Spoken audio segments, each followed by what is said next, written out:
Developing Intuition, an in-depth guide to accessing and decoding the language of your soul. There is agreement in neuroscience literature that intuition is related to the unconscious. Famed transpersonal psychologist Carl Jung described intuition as unconscious perception that taps into implicit processes and knowledge in the body and brain. We also know that intuition predominantly sits in the non-dominant hemisphere of the brain and is often derived from images, feelings, physical sensations, and metaphors. In this first part of this article I will explore the nature and role of the unconscious mind and consider some ways in which we can access our unconscious to aid us in developing our intuition, including signs and symbols and dreams. The unconscious and the higher self. In psychotherapy, the conscious and unconscious minds are often referred to. When explaining hypnotherapy to a client, for example, I often talk about the conscious and unconscious minds in terms of an iceberg. The conscious mind is that part of the iceberg above the water. It involves our conscious awareness of what is around us and our conscious decisions. The unconscious mind, on the other hand, is like the greater mass of ice below the water. It houses our memories of past experiences, a great deal of knowledge, and contains a range of unconscious beliefs that we build up during our lifetime about ourselves and the world. It also wants what is best for us and can guide us in connecting with and developing intuition. Penny Pierce, a leading expert and author on the subject of intuition, refers to the conscious mind, the unconscious mind, and the higher self. She has the view that when intuition arises from the unconscious, it often comes through the five senses or in the physical body. The higher self is described as understanding the interconnection of everything that exists in time and space, so it can generate global perceptions and transcendent experiences. It is that part of you that contains a higher awareness and purpose. When intuition arises from your higher self, it is frequently experienced like a light is turning on in your head, involving a blending of all your senses and an all-over direct knowing, often accompanied by a feeling of open-heartedness. Activities that can help you tap into your unconscious mind and develop intuition include being self-aware, practicing meditation and mindfulness, enjoying imaginative and creative activities, such as music, drawing and mandalas, and relating to others with awareness and empathy. Writing is also a great way to access your inner wisdom and develop intuition. Do you have a problem that you want to reflect on and seek guidance with? Stephanie Dowrick suggests writing a letter about it in detail and then finishing with one of these questions. The insight I most value is. The action I need to take is.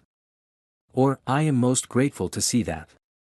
A number of psychotherapeutic approaches incorporate work with the unconscious mind, including NLP and hypnosis. Some of the techniques used are ideomotor finger signals and pendulums.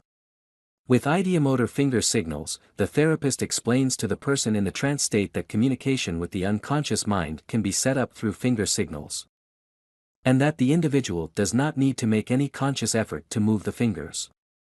The index finger is allocated to indicate yes, the thumb no, and the little finger not sure or don't know. Sometimes the person will feel the movements like a twitch or feeling of electricity. Questions can then be asked and responses are given. Pendulums are often mentioned in texts on intuition. I was interested to see them used during NLP training. A pendulum has a weighted part, often a crystal or stone, attached to a chain or cord. The individual sets up yes or no responses with their pendulum and, again, questions can be asked. I have found the ideomotor signals very useful in practice, but I feel less sure about the pendulum. Experience will tell. Symbols and signs. Truth did not come into the world naked, but it came in types and images. The Gospel of Philip. Sometimes our intuition emerges through signs or symbols, sometimes in our awake state and sometimes in dreams. This is certainly my experience in life. Have you had the experience of interpreting an occurrence in life as a sign, or have symbols brought meaning to you? In the movie Under the Tuscan Sun, the elderly woman selling her house in Italy needed a sign to go ahead with the sale. This came in the form of bird droppings landing on the protagonist, a lucky sign. Symbols have occurred in all cultures and they express human nature, gathering meaning over hundreds or thousands of years. They have been used in ritual and prayer, art, psychology and marketing. According to Pierce, symbols convey a large amount of encoded information in a powerful and meaningful way. Symbols can lead us. Consider, for example, a country's national flag. And many corporations represent their identity with logos or symbols. The following table highlights some common symbols and their meaning. Examples of symbols, their meanings. Symbol: lotus plant, which grows in mud at the bottom of the pond, with the flower raising itself above the water to reveal its beauty. Meaning: growth and enlightenment. Symbol: dragon. Meaning: in the East the dragon is a symbol of joy, dynamism and good health. Symbol: the butterfly. Meaning: the powers of transformation and immortality. Symbol: the lion. Meaning: royalty, protection and wisdom. Symbol: the tree of life. Meaning: harmony, rewards of spiritual growth, fruits. Symbol: the fig tree. Meaning: enlightenment. Symbol: the rose. Meaning: light, love and life. Symbol: jade. Meaning: perfection, immortality and magical powers. Symbol: sapphire. Meaning: blue of the heavens, truth and contemplation. Pierce provides a meditation exercise to assist with your intuition, based on symbols. I have adapted it here. She suggests that you develop a personal relationship with your symbol, by looking out for it around you, or perhaps collecting images of it in your journal. I have adopted the symbol of an owl for myself. As there is so much to learn every day, so much wisdom to acquire and share, personal symbol meditation. Make yourself comfortable and close your eyes. Breathe and allow yourself to relax physically and mentally. Then ask your body and mind to bring you a personal symbol to assist you with your intuition development. Notice what image speaks to you. Let it come into your mind. If no image comes into your mind, that's fine too. Perhaps you will become aware of it in coming days. Enjoy the relaxation. Then, when you are ready, open your eyes in the here and now. Signs are subtler than symbols and rely on the individual finding meaning in them. I heard Madonna interviewed about a movie that she directed on the lives of Wallis Simpson and Edward VIII. She said that she was initially torn about whether or not to pursue the project, but a series of signs helped her to decide. In one instance, she heard the doorbell ring and answered the door to find no one there. However, a furniture removal truck was parked directly opposite her house, and the company's name was the same as Wallis's mother's maiden name. She interpreted this as a sign from her intuitive mind to go ahead with the project. Signs are subtler than symbols and rely on the individual finding meaning in them. Gia, a counselor whom I interviewed for this book, asks herself questions in the morning and looks for signs during the day to assist with answers.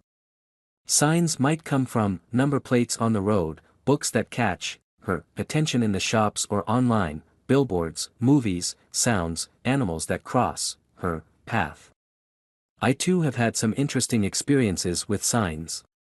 One night I was driving home to my house in the hills. I was going through a particularly challenging time and I spoke out loud to my father, who had died some years previously, asking him for a sign that things were going to improve. The next moment a white owl flew across the road in front of me. I saw him in the moonlight and the car lights. There was the sign. Owls symbolize wisdom.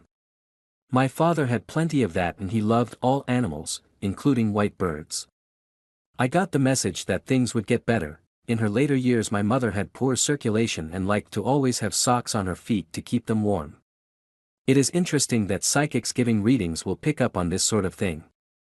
I had a reading a few years ago and the psychic mentioned my deceased father keeping my mother's feet and hands warm while she was in the nursing home. Just before Christmas, I came into my house after work, saw Mum's picture and said out loud, "This is the first Christmas without you and I will miss you." Shortly afterwards I was putting the laundry away and I came across one of my mother's labeled socks from the nursing home. I don't quite know how it got there. The next day, I took suitcases into work as we were moving practice locations. One of the girls was packing things into the suitcase when she came across an item. She brought it in to me and said, "What are these doing in the suitcase?" She was holding a pair of socks with my mother's name on them. I just laughed. Dreams. Who looks outside, dreams, who looks inside, awakes. Carl Jung. There are numerous cases in history where people have credited dreams with helping them to compose music or finish an invention. Have you ever had dreams that have given you insights, intuitions, or helped you find an answer to a problem? Or have you had dreams that perhaps involved premonitions? Dreams are vital to humans, and as such, babies spend a lot of time dreaming, suggesting it is an important state for brain development. Dreams seem to involve the mind, conscious and subconscious, processing experiences, memories and feelings. They might provide constructive messages for us, for example, offering insight into how to deal with an issue. Have you ever been thinking about a challenge or problem, gone to sleep, had a dream, and awakened with more clarity the next day? Dreams can assist us to process how we really feel about things and offer intuitive insight into our waking lives. Jung was fascinated by dreams and saw them as a means to bring our psyche into balance. He explored their meaning, suggesting that some individuals are able to access the collective unconscious through dreams. He also talked frequently about archetypes appearing in dreams. These he defined as innate behavioral patterns or ways of responding to human experiences such as death or relationships. Examples are the miraculous child, a symbol of new possibility or growth. Or the Great Mother, a symbol of rebirth and service to others. As far as dream symbols are concerned, it is generally believed that they can have multiple meanings. Most symbols seem to have a more personalized meaning, depending in large part on our unique life experience. A house, for example, might symbolize a place of shelter and safety. But this will depend on your experience with houses in general or even a particular house. Jung saw that dreams had to be worked through with the individual to determine their meaning, and this is the approach that I take if clients ask about their dreams. When I was in my early 20s, I visited the United Kingdom to work in a psychiatric hospital for several months and to travel. While I was there, I went to a workshop on dreams. We were asked to take a recent dream and recall it in detail. This involved talking through the dream several times. It was fascinating how much detail came to mind through repeated recollections. Once the detail was there, we focused on the emotions involved in the dream. I had dreamt about going down a flight of stairs and into a room. This led to another room in which an elderly person was sitting with a rug over their knees. The person felt alone. As we worked through the dreams, we learned that each aspect of the dream was about ourselves. I certainly felt alone at times in the UK, going to work and then home to a bedsit, not really knowing anyone nearby. In this way, I was able to develop intuitive insights about the dream and its meaning for me. Can intuitive dreams tell us about our futures? Many authors seem to think so. Jung apparently worked with a businessman who became involved in mountain climbing. The man dreamt about stepping off a mountain into the air. Jung is reported to have warned him about the nature of his dream, but the man ignored him and later died mountain climbing. I have had some interesting dreams over the years, but those that stand out are related to intuitive premonitions. These dreams were particularly vivid and seemed so real that I was always shaken by them. The first one I really paid attention to was when I was about 17 years of age. I dated a young man for several years and was close to his family, in particular his younger sister. One night I dreamt that I was holding a baby and the baby died in my arms. I remember thinking that I didn't usually dream of death or babies. The next day I had lunch with his mother and older sister, and I said that I had had this vivid dream and feared someone was going to die. I was unaware that the younger sister had been diagnosed with cancer. She died 3 months later. Becoming more aware of your dreams and interpreting them is seen as an important part of developing intuition. To raise awareness, it is best to record your dreams as soon as you wake up. When I undertook the dream workshop, the facilitator suggested keeping a journal and a pen by the bed. On awakening, you lie quiet and still, focusing on recalling the dreams. Then you write down in detail what you recall. You will find that by doing this regularly, you will recall more about your dreams. World-renowned psychotherapist Dr. Judith Orloff suggests that you pay attention to and record images or symbols in your dreams to which you are especially drawn or that move you. The next step is to meditate quietly and hold the symbol in your mind, asking to be shown its significance. Then pay attention to any intuitive images, scenarios, memories or physical sensations that arise, as they will assist in understanding the symbol. She also suggests writing a question in your journal before you go to sleep and then reflecting on the answer via your dreams the next day, the keys to accessing your unconscious mind. 1. Intuition taps into knowledge in the body and brain, and is often derived from images, feelings, physical sensations and metaphors. 2. The unconscious mind can guide us and help us to develop intuition. 3. The higher self, or inner wisdom, is described as capable of generating transcendent experience related to your purpose. 4. Activities that assist include meditation, creative activity, awareness and empathy. Some therapeutic techniques also work with the unconscious. 5. Intuition may come through symbols and signs. 6. Dreams can provide us with useful information and we can develop our understanding of dreams by journaling them. One practical measure we can put into practice each day is to tune into our body. In this day and age, we are often more aware of what is going on in our heads or outside ourselves than in our own body. We might work in offices or at home, spend a lot of time on computers or watching television and not much time doing physical activities. Listening to your body is a positive way to apply intuition in life and stay true to yourself. I tune into my gut feelings when I meet new people. I find that I get an impression quite quickly about them. At times I have doubted this feeling, worrying that it is judgmental or inaccurate, but I have learned to listen to it as most times it's proven to be right. This is a very useful life skill that can help us to avoid many problems in relating to others. Orloff talks about noticing what the body is sensing and the corresponding signals it sends us as an important part of developing intuition. Our body will tell us if we are comfortable with a particular place, person or choice in life and if it is truly in our highest good. Have you had the experience of just knowing that a new job, house or relationship was right or not right? Recently, I was watching a British television show about people looking for a house in the country for a sea change. A young couple was looking at old farmhouses and when they went into the last house the husband expressed that he did not feel comfortable with the layout. He couldn't put his finger on it but it just didn't feel right to him. His wife liked the house but respected his reaction to it so the house was off the list for them. Our body will tell us if we are comfortable with a particular place, person or choice in life and if it is truly in our highest good. We can have the experience of knowing without knowing how we know about a person, place, job or decision. Many clients have shared with me their gut feelings about these things. Sometimes they are surprised by their reactions, whether it is a positive reaction or negative. They may feel a sense of excitement and notice goosebumps or they may have a sense of anxiety or dread that they notice as a sinking feeling in the gut area. Sometimes they listen to these feelings and sometimes they don't.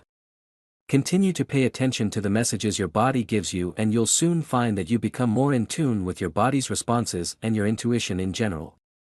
At the start it can be helpful to journal your impressions. We talked earlier about noticing your thoughts. Sometimes a thought will pop into your mind out of the blue and hold special meaning. For example, my experience when looking for a new home of having a thought that was not characteristic of my usual ones. Or, when conducting therapy, a thought might pop into my mind that is on a different track to the current discussion but turns out to be pivotal. I have noticed these thoughts have a different nature, it is almost as though I am witnessing them. I have also found that a solution to a problem I have been pondering over can come into my mind some time later. For reasons such as this, it is important to pay attention to thoughts that enter your mind that are a bit different to your usual ones. My friend Gia told me a story of driving home one day and being at the traffic lights near her parents' house, when she heard her father's voice in her mind.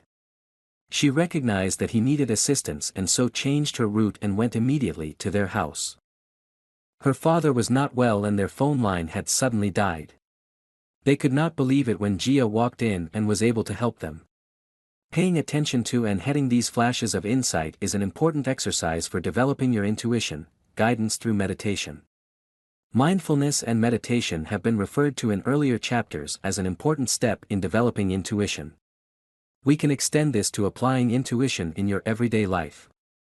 Apart from practicing mindfulness or meditation each day, various teachers speak about asking for inner guidance in life through meditation. This can be helpful when you are seeking answers or exploring different directions in life. Whenever accessing your intuition, it is important to have a process of clearing and grounding. The following meditation by Pierce involves a process of clearing and centering your focus, and grounding to the earth, as well as a sense of expansion. Become familiar with this process so that you can use it or something similar at the start of any meditation.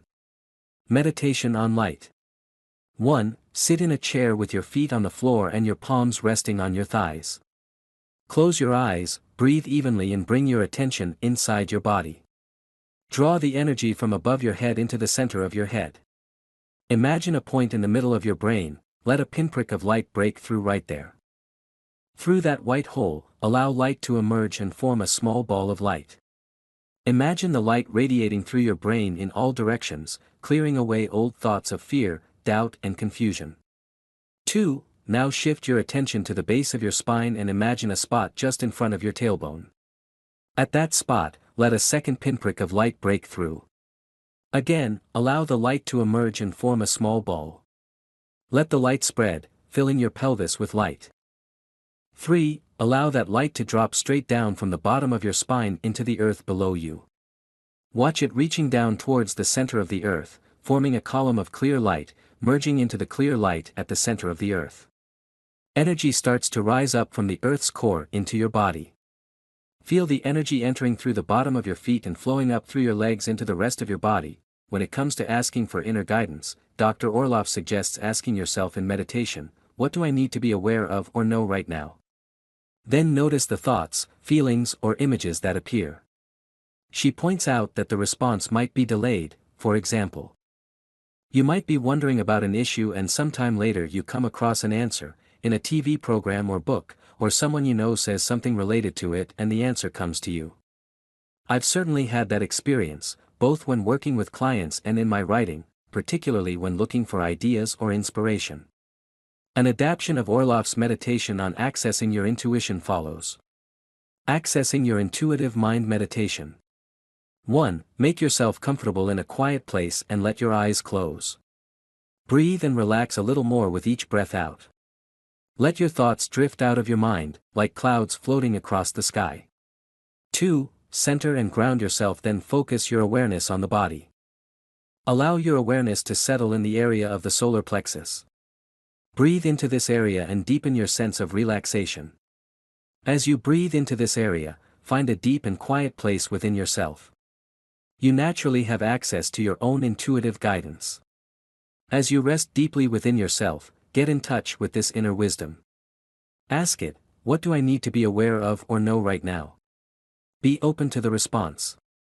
You might have thoughts, images or feelings. Be receptive to them and accepting. Or you might just feel deeply relaxed right now, and the response will come later.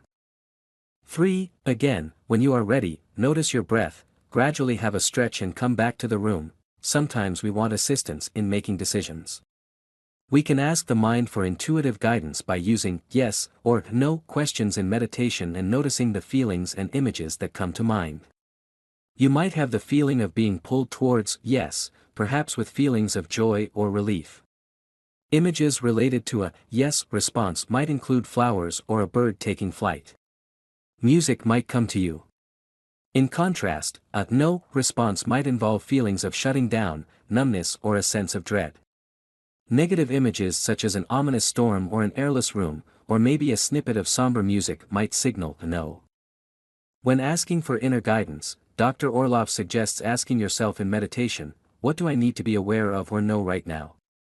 Rosanoff takes us through a meditation on getting in touch with yes and no responses in relation to a particular decision.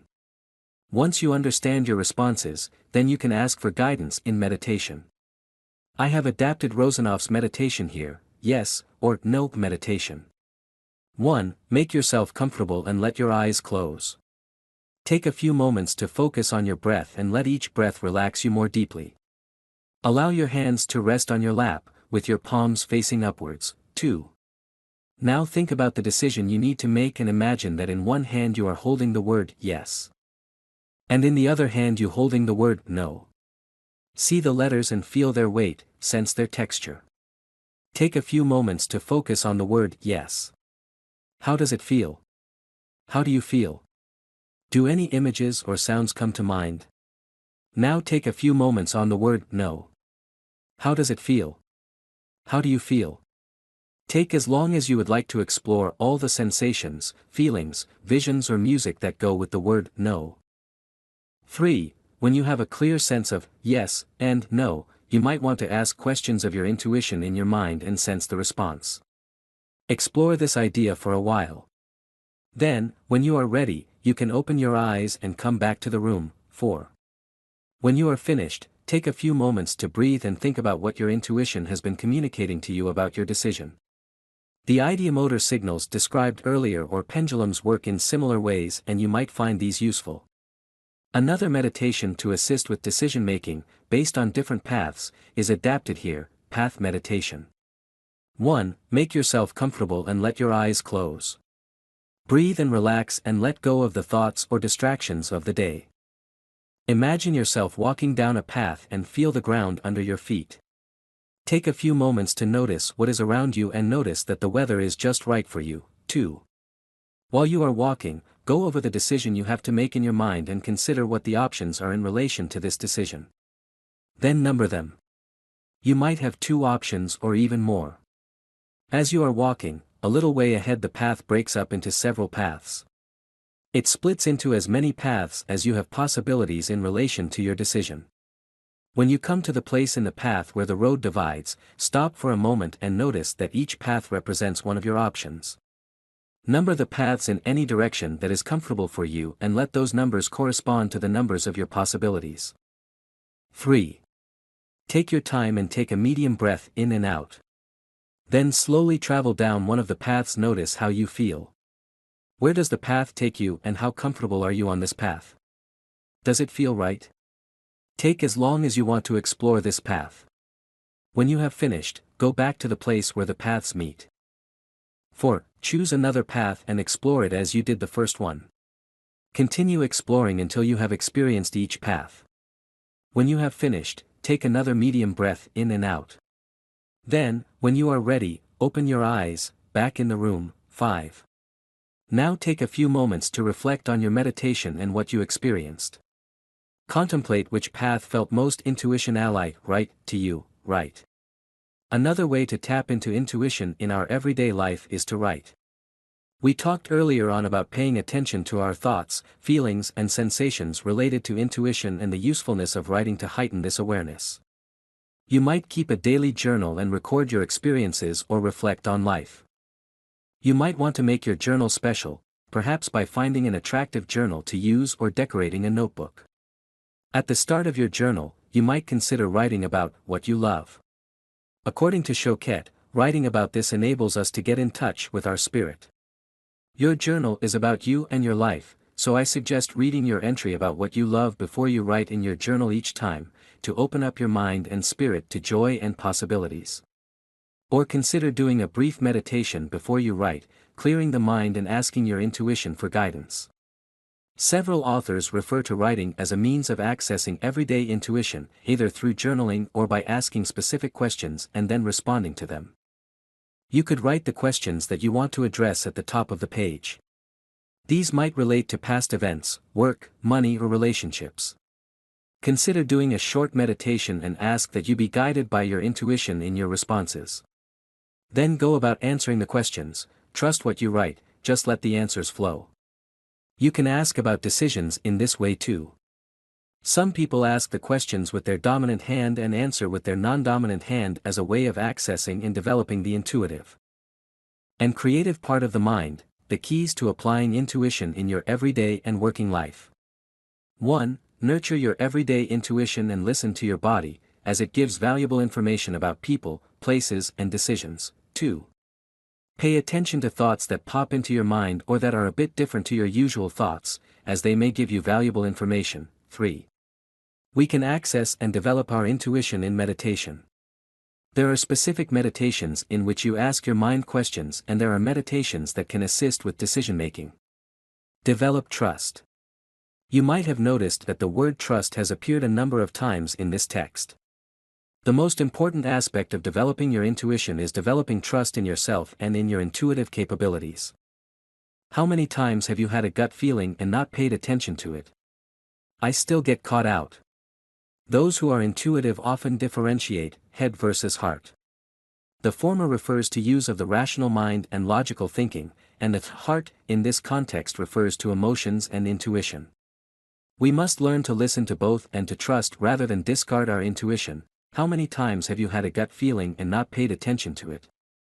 Several people whom I interviewed for the book emphasized this, in particular Liz, who practices as a psychic, Lynn, an art therapist, and Sandy, a Reiki master and counselor.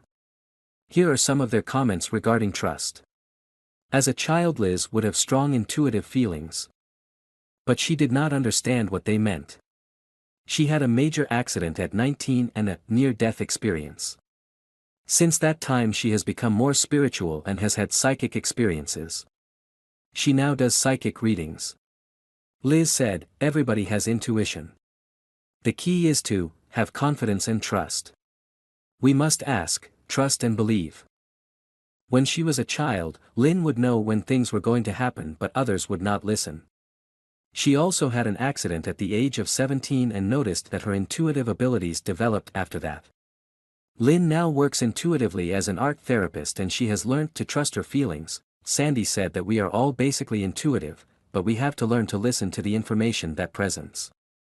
How you get in touch and reconnect with your intuition, and in what area of your life intuition manifests, is different for each individual. However, people become so busy in their lives that they ignore what their body is trying to tell them and become disconnected from their intuition. The thing that very often gets in the way of trust is fear. It is a natural and protective part of being human, designed to keep us safe. However, it can stop us from doing things, including listening to our intuition. Intuition involves neutral thoughts or feelings, but our reaction to them can be fear.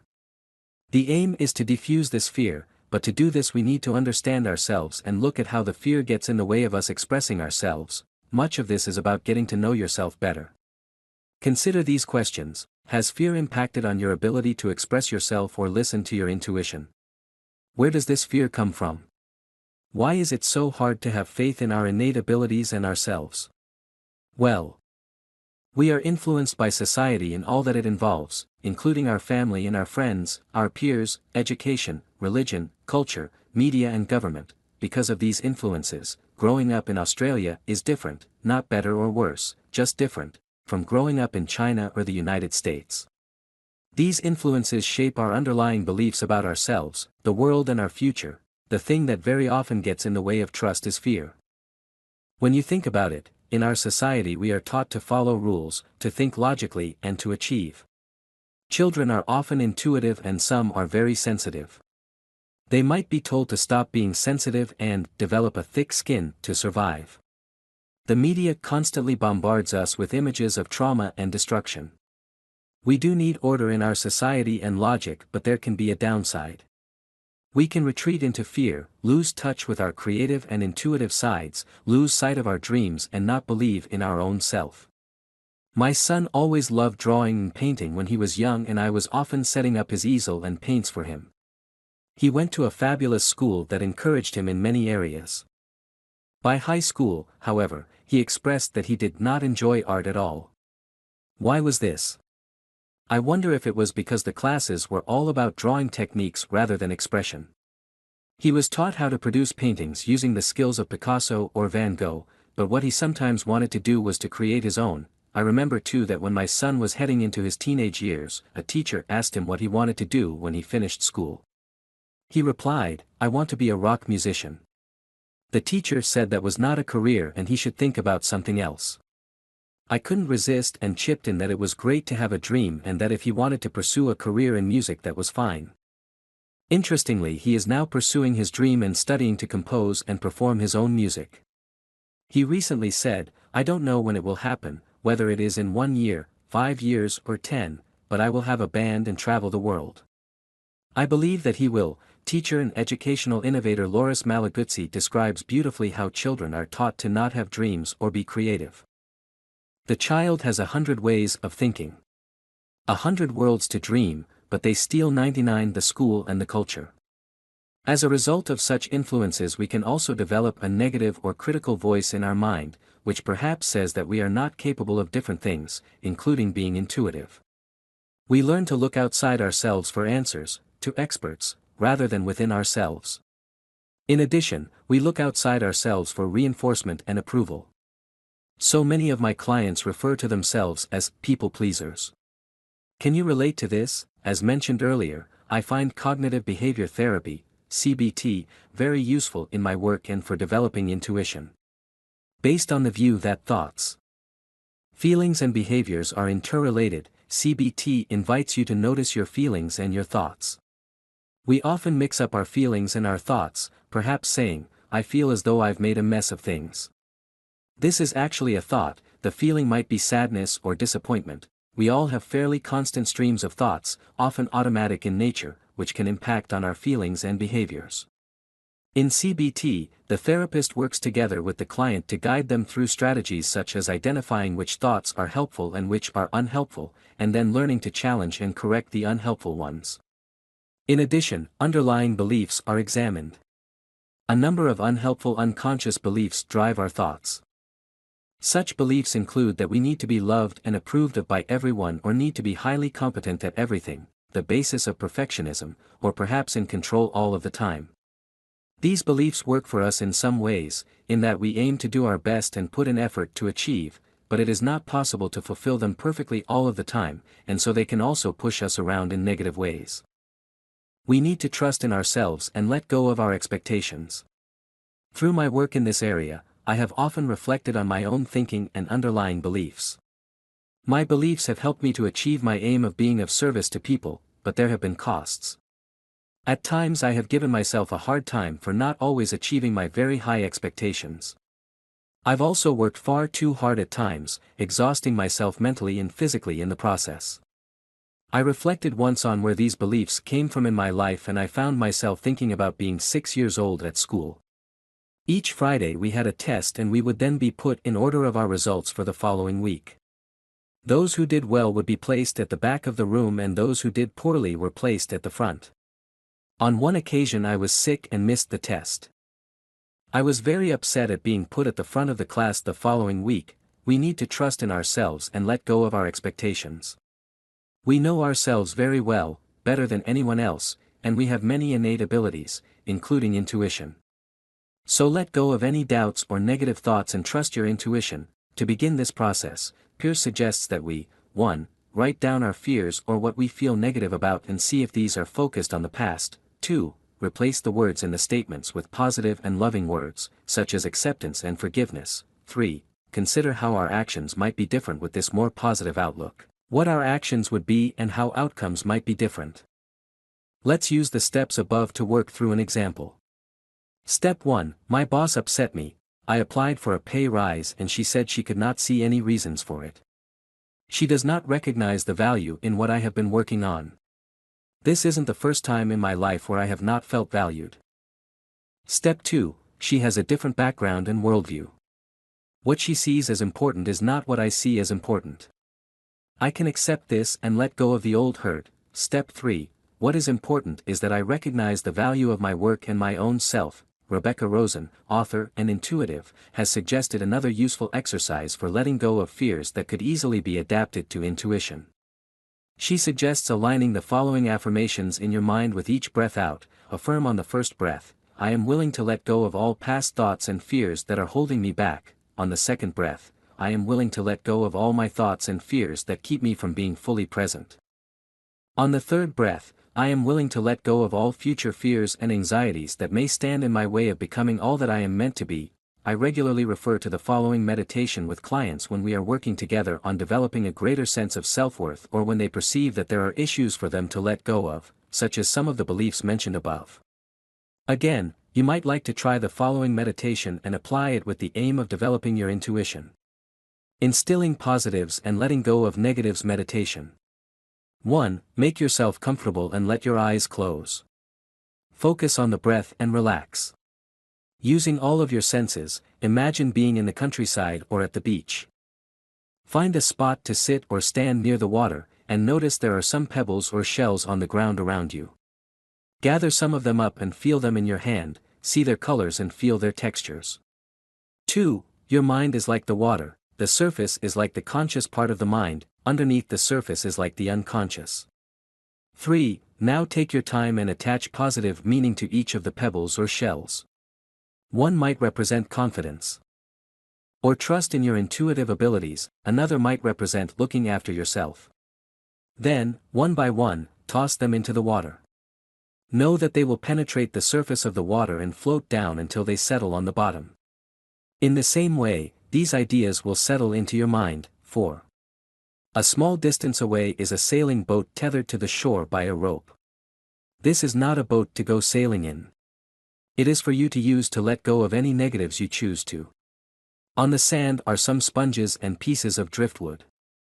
Gather some up and, this time, to each attach something you would like to let go of, perhaps self-doubt, inaction, or fear. Then toss each one into the boat. When you are finished, untie the rope and toss it into the boat. Magically the boat will sail far away, where it need not be of any concern to you. 5. You have instilled positives into your mind and let go of what you want to. When you are ready, gradually open your eyes and return to the here and now. About the author.